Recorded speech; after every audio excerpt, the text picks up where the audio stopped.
Welcome to ஜோலா kitchen. ரெண்டு நாளாக நான் கொல்லை பக்கமே போகலை. எவ்வளோ எலுமிச்சம்பழம் கொட்டி கிடக்கு பாருங்கள். 2 வருஷத்துக்கு தேவையான எலுமிச்சம்பழம் என்கிட்ட உப்பு ஊறுகாய் போட்டு வச்சுருக்கேன், தாளித்த ஊறுகாவும் போட்டு வச்சுருக்கேன். என்ன இப்படி கொட்டி இந்த வருஷத்துலேயே 2 சீசன் காய்ச்சிருச்சு. போன வருஷம் ஒரு கட்டைப்பை நிறையா பறித்து கொண்டு போய் காய்கறி கடையில் கொடுத்தேன், ஃப்ரீயாகவே கொடுத்துட்டு வந்துட்டேன். வீட்டில் நம்ம கண்ணுக்கு நேரம் வீணாக போகிறத பார்த்து சகிக்க முடியாமல் கொண்டு போய் கொடுத்துட்டு வந்துட்டேன். இந்த வருஷத்துலேயே 2வது சீசன் காய்ச்சிருக்கு. இதை கொண்டு போய் காய்கறி கடையில் போய் நான் எலுமிச்சம்பழம் வேணுமான்னு கேட்டால் போன வருஷம் மாதிரி ஃப்ரீயாக கொடுக்கணுன்னு எதிர்பார்க்குறோம். நான் செஞ்ச தப்பு தான் அது. ஏதாவது தக்காளி வெங்காயம் கொடுக்கலாம்ல வாங்கிக்கிட்டு. நம்ம என்றைக்காவது ஒரு நாள் பிரியாணி போடும்போது அண்ணாந்து பார்த்தோம்னா ஒரு கொட்டைப்பாக்கு சைஸில் கூட ஒரு எலுமிச்சம்பழம் இருக்காது. கடையில் வாங்க போனால் 8 ரூபான்னு சொல்கிறான்.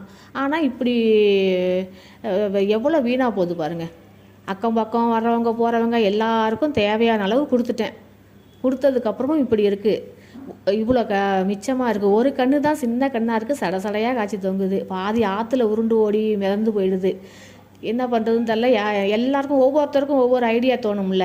அவங்க யாராவது எனக்கு ஒரு நல்ல ஐடியா கொடுங்க, இதை என்ன பண்ணலான்னு கமெண்ட் பாக்ஸில் எனக்கு கமெண்ட் போடுங்க.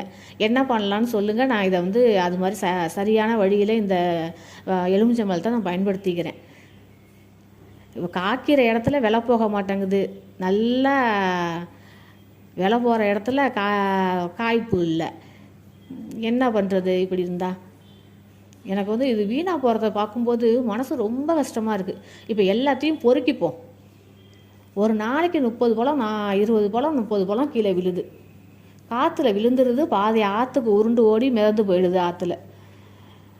எல்லாத்தையும் பொறுக்கிப்போம். பொறுக்கி கொண்டு கழுவி வச்சுப்போம். இந்த வீடியோ பிடிச்சிருந்தால் லைக் பண்ணுங்கள், ஷேர் பண்ணுங்கள். எனக்கு ஒரு நல்ல ஐடியா கொடுங்க. நன்றி.